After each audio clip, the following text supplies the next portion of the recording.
Welcome to episode number 1 of Dallas Does the Olympics. Dallas is gonna So Dallas is gonna do a short recap of this past weekend's events for the next 3 weekends of the Olympics. I'm gonna be able to contribute nothing, but I'll chime in and do this little intro. So Dallas, tell me about the Olympics so far. Oh gosh, well, I have all this, so if I can condense this into 10 minutes. Look at all the notes. I'm just going to go through this. It's not going to be in any order. Okay. But yeah, today is February 7th, 2020. We've had 3 full days of competition at the Beijing Winter Olympic Games. So that's where we're at. Day 4 starting right now. Because it's 8:30 Eastern time, Monday night, which is 9:30 morning, Tuesday in Beijing. Okay. I'm just going to say what I've written down. And if I want to say something extra, I will. Sounds good. I'm not going to get into the controversy. I could say a lot about, like, Amanda's yelling at me because figure skating starting.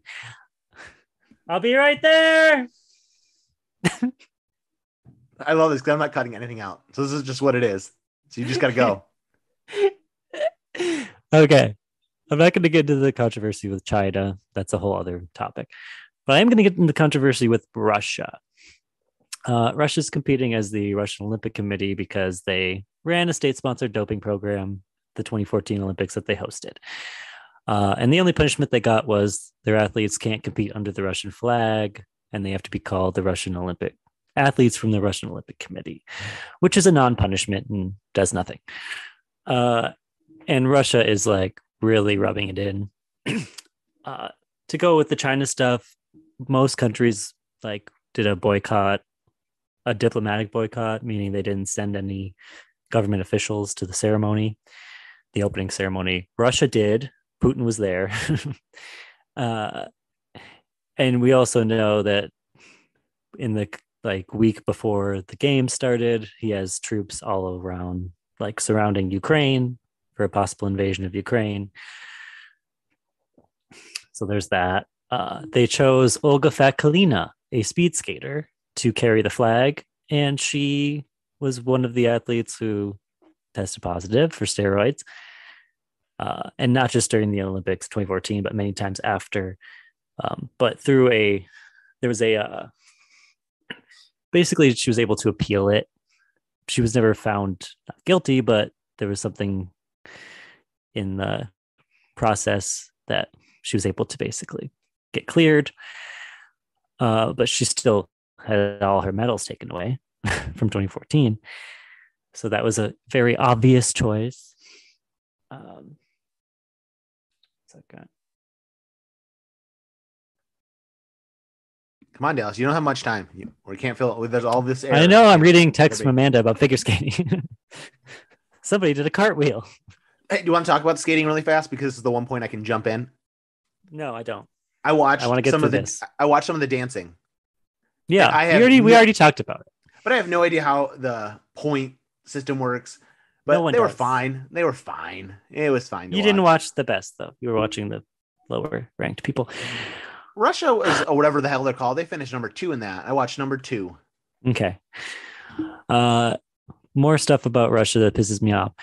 The cross country skier won, some guy, and someone threw him a flag. Because usually cross country, if you have a huge lead and you're coming to the finish line, you know, someone throws you a flag and you have your flag and you're waving across the line. So they threw me a Russian Olympic Committee flag. Now, the whole point of this is you're not supposed to be representing anybody. So you shouldn't have a flag. You shouldn't, it just pisses me off.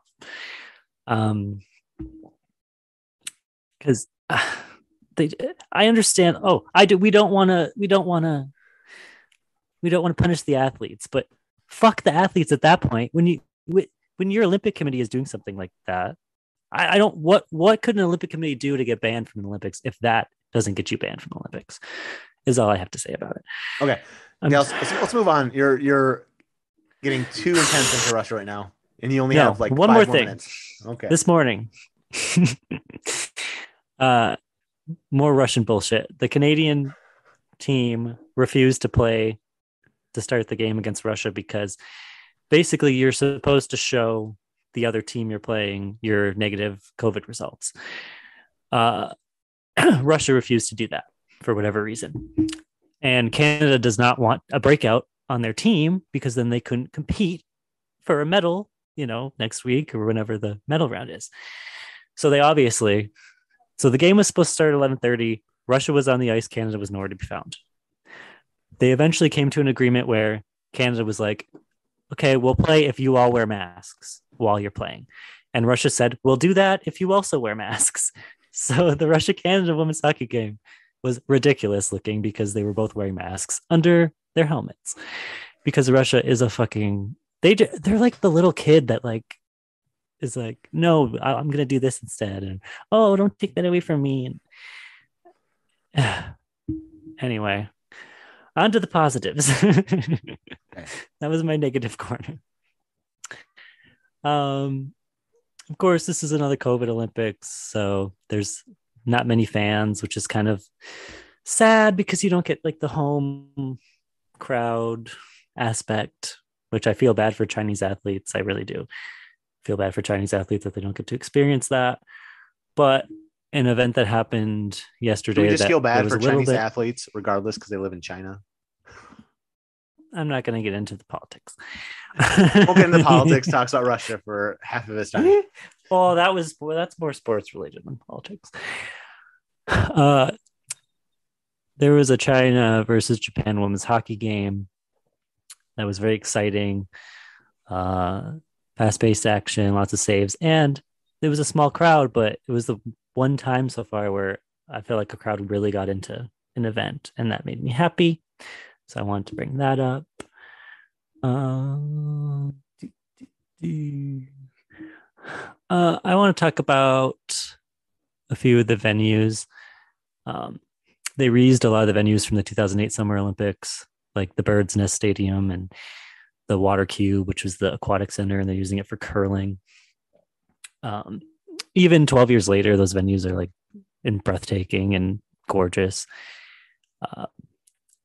And then they built a ski jumping venue, and it doesn't look like a basic ski jumping venue. It was designed by an architect to look like an ancient Chinese symbol, and it's really pretty. So I just want to talk about that. In terms of, I could talk about a lot of performances, but let me talk about this.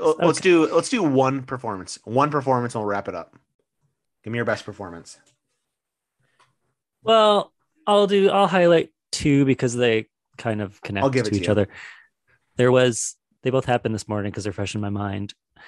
There's a alpine skier from France named Johan Clary. He's in his 4th Olympics.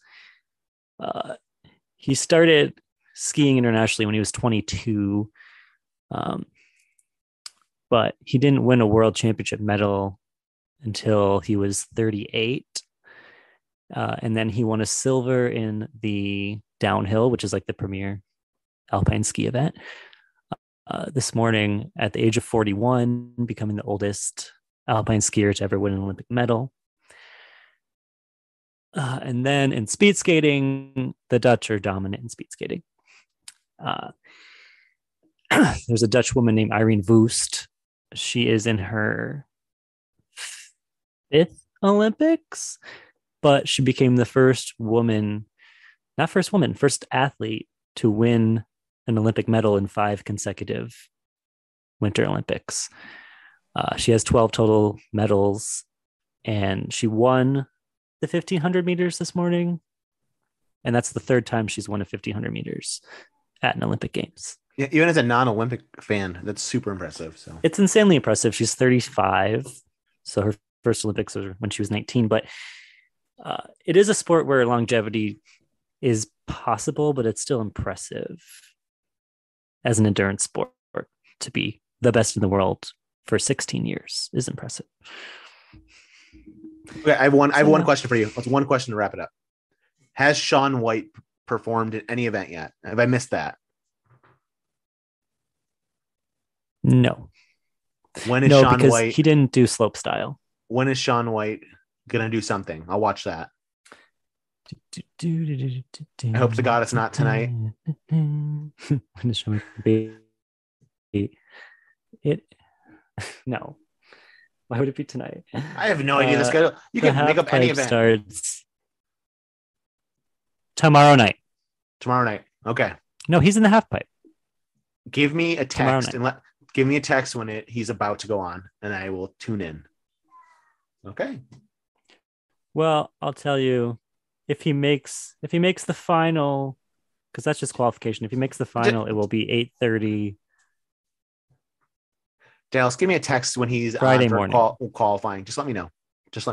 Wait, no. Thursday night. Just no matter when it is. Thursday night, prime time. Just give me a text. Let me know, and I'll tune in on Peacock. That's when it is. It's going to be in prime time live. I'm going to forget. I'm not going to remember. It'll be on NBC, I bet. I'm going to watch it on Peacock. Well, this was episode number 1 of Dallas Does the Olympics. Stay tuned for next week when we have episode number 2 and Dallas destroys Russia some more. Bye, everyone. Yeah, I only scratched the surface.